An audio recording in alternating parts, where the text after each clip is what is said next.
Lowdown, and I'm back here with another video. Now, don't forget to like, share and subscribe. Feel free to drop a comment if you like, and I'll happily get back to you. Now, let's talk about some of these comments made by Deontay Wilder over the weekend. He released a statement, I believe it was on Saturday. He also released a video explaining more about this whole Glovegate situation with Tyson Fury, how he believes that the gloves were loaded. He believes that some wrongdoing was happening in the second fight. Even in the first fight, he referred to, an issue with the gloves there. And yeah, listen, it's divided a lot of opinion, and boxing is a very tribal sport. You've got a lot of Deontay Wilder's passionate supporters over there in America really riding for him in this particular scenario, really pushing this case of Glovegate. And Tyson Fury went into this fight against the second and the first fight actually with like malicious intent in terms of cheating. And then you've got the other side. You've got Tyson Fury and his ardent fans, and to be fair, the majority of boxing really are really just distancing themselves from these comments and saying that they don't believe it, saying Wilder's offering up plenty of excuses and so forth, and he should just crack on with the third fight, or maybe not now it's not happening. But for me, I'm just thinking, why has this been left so late? If you really did believe this, like, I'm not saying that he doesn't, because I listened to his interview on 78 Sports TV, and it does really feel like he believes this. I don't think that this is just some gimmick. But why was this not pushed sooner? Like, why was this not pushed before, the announcement of the third fight? Like, we all knew that December was penciled in for this third fight to happen. The second fight happened in February. Only now we see in this whole video about what happened in the Tyson Fury fights. And why was this not pursued sooner? What commissions have you contacted about this? Have you presented this case to a commission? I don't know all of it, but like, to me, it just seems like bad timing, ill timing really. Like, Tyson Fury was continuously pursuing a third fight with Deontay Wilder, even calling him out on social media, but just radio silence up until now. Now, Deontay Wilder's his own man. I'm sure he's not going to want to be dictated to by anybody. But yeah, I just feel that the timing of all of this, straight after the third fight has been, pushed back and Fury's going to be fighting somebody else, now we see all of this stuff. And I don't know, for me, I just think that, Deontay Wilder, just allow the excuses, man. Just look for the third fight, and whatever happens in that fight, just go from there. Like, I just think that this whole, I don't know, this whole issue, this whole Glovegate situation, I feel that it should have been pursued immediately after the fight, or whatever findings you got, as soon as you got them, you should have pursued it then, because we've seen, leaks and drips of it before from, like, his brother, for example. A few months ago, he was speaking about this whole glove situation. And then we've seen, American channels and certain channels over in the States speak about it. So it's not like that any of this information is new or anything like that. We knew that this was building. And yeah, I don't know.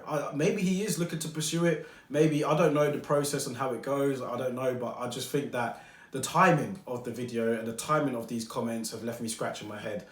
Tyson Fury now is going to be fighting on December the 5th against probably Ajit Kabayel. And nobody can say that Tyson Fury didn't pursue the third fight. I mean, he was calling him out publicly. His team have been talking about it. Bob Arum, Frank Warren, they've been trying to make it happen.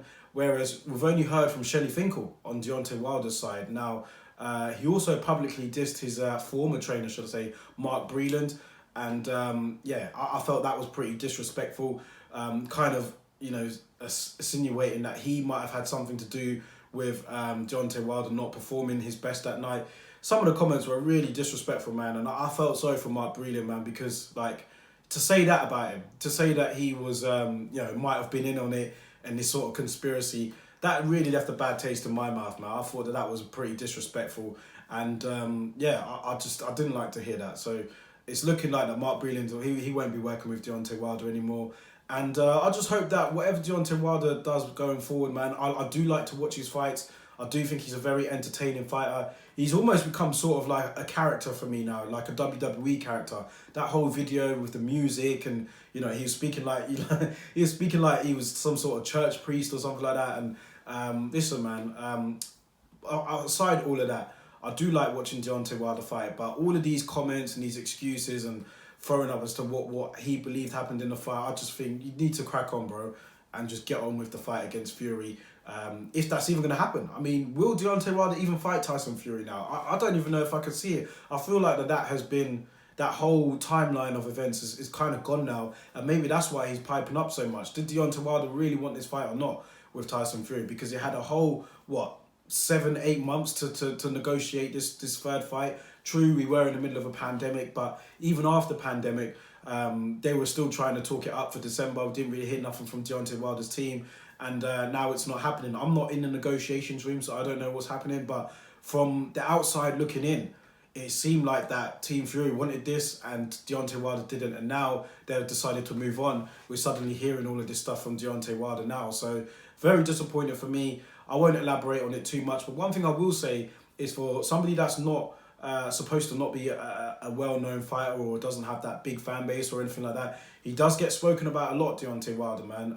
And I've seen over here, particularly in the UK, a lot of the channels are really like, I'm seeing interviews with literally everybody having an opinion on this whole Deontay Wilder thing. And I thought to myself, for somebody that doesn't really have that sort of pull, that appeal or whatever, like somebody that's not supposed to be popular, you guys do like to talk about him a lot. And I'm talking about him here, yes, but I just thought it was quite ironic seeing particular channels really going in on Wilder and his comments. And yes, they were very outlandish. I don't agree with what he said. But yeah, just it was quite interesting to me just seeing some of the reaction to it. So listen, I'm not with it at all, but I just want to see Deontay Wilder get back in the ring. That's what I'd like to see first and foremost. I think he's a very entertaining fighter. He has that one-hitter quitter that I was talking about with Gervonta Davis's knockout over Santa Cruz. Only a select few fighters have that, and it's very entertaining to watch. So beside all of this drama, all of these comments and these videos and whatever, I just like watching the fighter first, and I think Deontay Wilder is very entertaining. Will he come back in the ring? I'm sure he will, but it remains to be seen as to when. I doubt it will be against Tyson Fury, but let's see what happens, man. I'm sure that we're going to hear a lot more over these next few days, weeks, over what Deontay Wilder does next, so it'll be interesting.